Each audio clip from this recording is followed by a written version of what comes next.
What's up guys, today we're going to take a look at the Marvel Legends 6-inch War Machine action figure. As usual, please like, share, comment, subscribe, or even hit the super thanks button. I do appreciate all engagement on my channel. So here's a quick look at the box. This is the plastic-free packaging, and we've got a render of War Machine with an effect part on the front. In the background we can see some artwork, the War Machine logo right up front.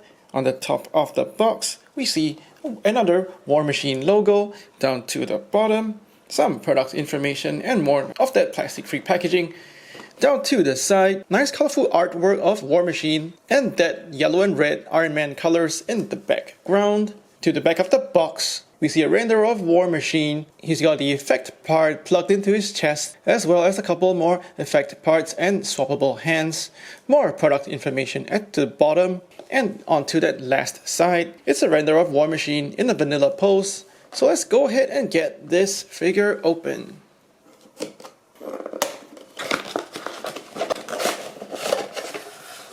This time the figure is wrapped up in an entire cardboard case. So I'm gonna just rip it open, and you can see how that cardboard case is protecting the effect parts, but you can still see some bit of warping.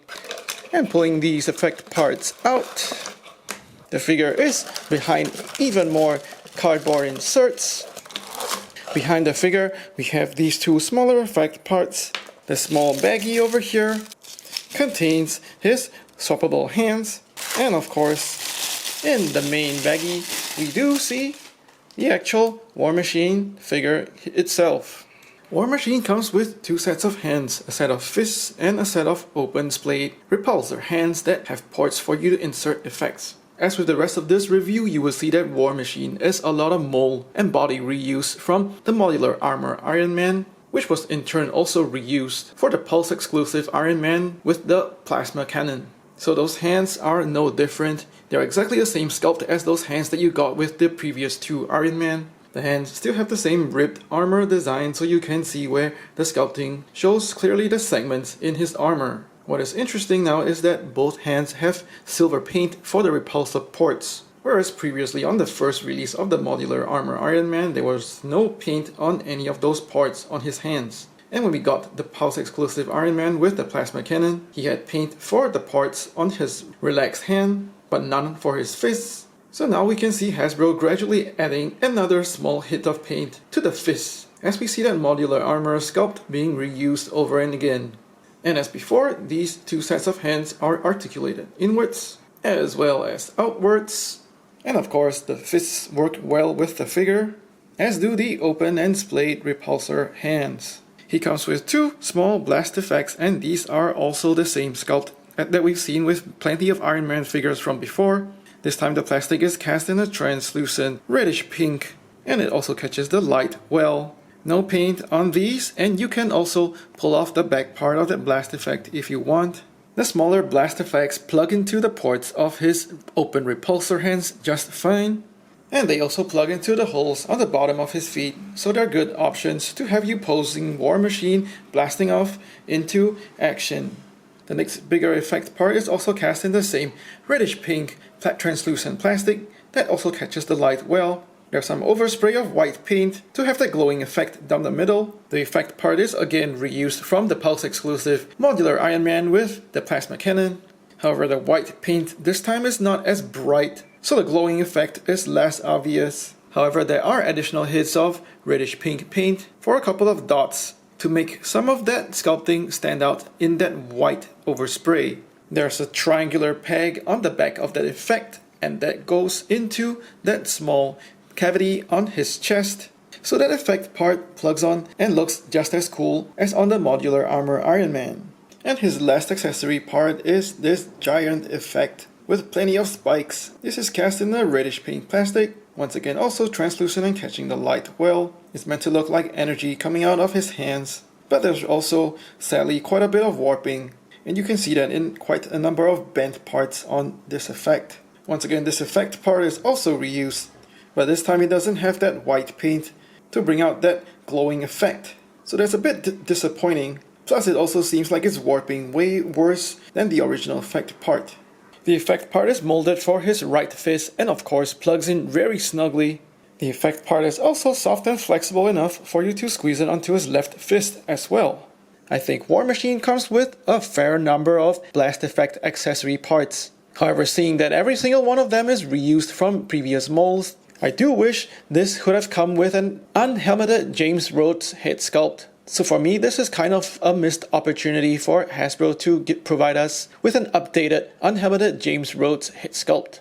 So it's no surprise from the promo images we already know that War Machine is a complete mold reuse from the Modular Armor Iron Man that came with the plasma cannon, which itself had a modified upper part of the torso from the original release of the more metallic colored Modular Iron Man. And if I'm not wrong, this design of War Machine was from the Marvel vs. Capcom game. I don't think he actually appears this way in comics. So having this Modular Iron Man molded in flat colors as an homage to the game just makes the metallic colors and shiny plastic on this War Machine look a little odd. He could have instead come in flatter plastic colors to match up to this version of Iron Man, and once again also look more cohesive as a pair from the Marvel vs. Capcom game. But while I think this is a strange choice of materials, I personally like my Iron Man to come in metallic colors, because the shine just adds a little more luster and the figure stands out better on the shelf. And now also knowing that he's a complete reuse, together with all his accessories and parts, once again I think that besides not having a new unhelmeted James Rhodes head sculpt, it's also a missed opportunity for Hasbro to have provided him with some newly sculpted accessories like his shield or even a couple of weapon attachments, because we all know War Machine is usually decked out with plenty of guns and cannons. Zooming into his sculpt, and we see more of the same details that were present on the previous releases of this modular armor. Instead of the reds and the yellows, now we get a glossy black plastic and a bluish silver metallic sort of plastic. The head still has the same details, with the nice panels for his faceplate, as well as some sculpting detail for the panels that run down the sides of his head, as well as the top, and more of that sleek, smooth, glossy finish on the rest of his helmet. This time his eyes are just finished off with black plastic with no paint, compared to the hit of light blue on Iron Man. The port on his chest has got a white plastic insert for his power source. However, against all the shiny plastics used for this figure, the white just looks a little flat and really doesn't have that glowing effect that is supposed to come from a power source. I think Hasbro should have at least used some pearlescent white plastic or something with a bit more metallic elements and shine. But instead now that power source just looks quite flat and dead against the rest of the shinier metallic plastics for the body. I do like the glossy black all over his body. It makes the armor look really sleek, and the bluish silver plastic just really stands out and shines with a nice contrast compared to the rest of the black. Once again we see the pins concealed at his elbows, and his hands are constructed from glossy plastic with the bluish silver plastic panel that's attached on the outside of his gauntlet. There's not much to speak about on the back of the figure. Some sculpted lines for a belt element around his waist, a similar bluish silver plastic used for the panel on his sides that matches up to the forearms, coming around to the front of the figure as well. There's hits of bluish silver paint for the middle of his waist, as well as those knee pads. However, I will say that the shade of paint doesn't really match the bluish silver plastic too well, looking a lot less blue on that paint. So it's not so obvious on the belt, but for a larger hit on his knee pad, the difference is a little noticeable when you look at the rest of the bluish plastic panels on his legs. And as for the rest of his legs, they're the same glossy, shiny black plastic, looking really sleek, and that's a very similar use of the sculpt and plastics on the original Iron Man. And since we're here at his legs, I do want to point out a couple of things. The application on glue on the figure for the assembly of the other plastic panels seems to be a little messy, as you can see a lot of extra glue slop over here on the front of his thigh, and I also see a little bit of that on his chest as well. So with this all paper, no plastic packaging, there's no window, so it's hard to even run your own quality checks on the figure before you pick it up. So you would just have to note that the quality control is a little weaker on this figure, and it kind of sucks a little bit that you cannot do anything to even choose your figure on the shelf. He's got the same scheme of articulation with a ball hinge at the top of his neck and another ball joint at the bottom, so you can spin his head 360. Using that hinge, he's got a good range looking downwards as well as upwards and this is really useful for flight poses. He also gets a decent bit of sideways tilting, swivel hinge at the shoulders, so that spins 360, and it also goes out just about beyond 90 degrees. There's an upper bicep swivel, double jointed elbows with those hidden pins, swivel hinge at the wrist that goes 360, as well as articulating in and out. Mid-torso hinge for pretty good range for forward ab crunch, as well as decent range backwards. Swivel at the waist for 360 spin. Ball joints at the hips that go out quite a good bit for a guy in armor. No problems forward and backward as well. Upper thigh swivel for 360 spin. Double hinged knees. Once again, those pins are hidden and he's got good range.